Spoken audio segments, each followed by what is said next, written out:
Išsišaudė.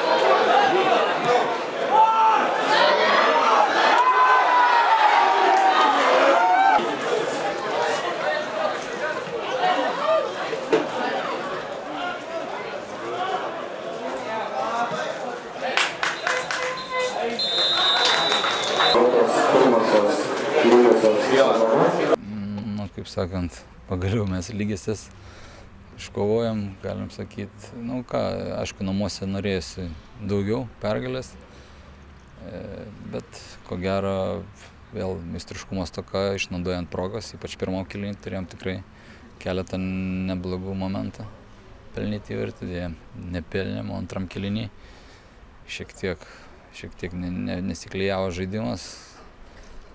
Nors ir vėl ant kontratakų turėjom keletą galimybių pasiekti įvartį, bet per didelis galbūt žaidėjų noras ar šaltakraujiškumo stoka nepavyko tos momentus paversti įvarčius, todėl ir šiai dienai ir tas tokias nulinės lygiosios, nors pasakysiu ir Pakruojo komanda visai ne ta, kuri buvo pirmą ratą, sakykime, pirmus 2 ratus ir visai kitokia ir visai kitaip žaidžia, taip kad ką darysi šiandien 0-0 taškas irgi į taupyklę, kaip sakant. Na ką, kaip matėt, rungtynės buvo kovingos ir viena ir kita komanda stengiasi. Aš manau, šiandienos varžybos buvo lygiaverčių varžovų dvikova.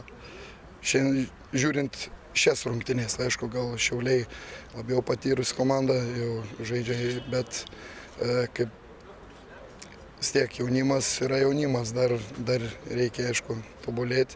Mūsų komanda, kaip matot, papildė patyrę žaidėjai, aišku, atsirado šiek tiek ramumo palyginus su tom rungtynėm, kurias žaidėm pirmam ir antram rate. Tai čia, kaip sakant, skiriasi kaip diena ir naktis. O apie tą vyrai degė norų atsirevanšuoti už skaudų pralaimėjimą Pakruojyje. 5-0, aišku, ten gal kažkiek save pervertinom, užtat ir gausi toksai labai negražus rezultatas, tai šiandieną važiavom į Šiaulius tikrai nepralaimėti. Taškas kaip ir tenketų mūsų. Tikslai išlieka tie patys. Išsilaikyti įmanomais visais variantais aukščiausioje lygoje, A lygoje, žodžiu.